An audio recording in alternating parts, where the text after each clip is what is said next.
بسم اللہ الرحمن الرحیم۔ نہج البلاغہ علوم و معارف کا وہ گراں بہا سرمایہ ہے کہ جس کی اہمیت و عظمت ہر زمانے میں مسلم رہی ہے، اور ہر زمانے کے علماء و ادباء نے اس کی بلند پائیگی کا اعتراف کیا ہے۔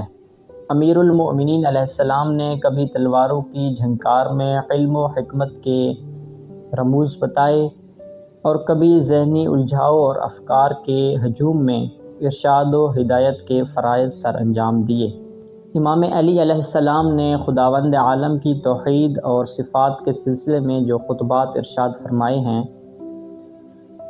وہ علم الہیات میں نقش اول بھی ہیں اور حرف آخر بھی ہیں، اور بلا شبہ جنہوں نے مسائل الہیات میں علم و دانش کے دریا بہائے ہیں، ان کا سرچشمہ بھی آپ کے حکیمانہ ارشادات ہیں۔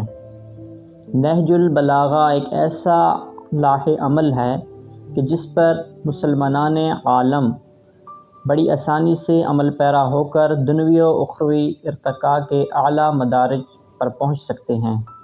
نہج البلاغہ اخلاقی تعلیمات کا سرچشمہ ہے کہ جس کے مختصر جملے خود اعتمادی، اخلاقی شائستگی، حق گوئی اور حقیقت شناسی کے لیے بہترین درس دیتے ہیں۔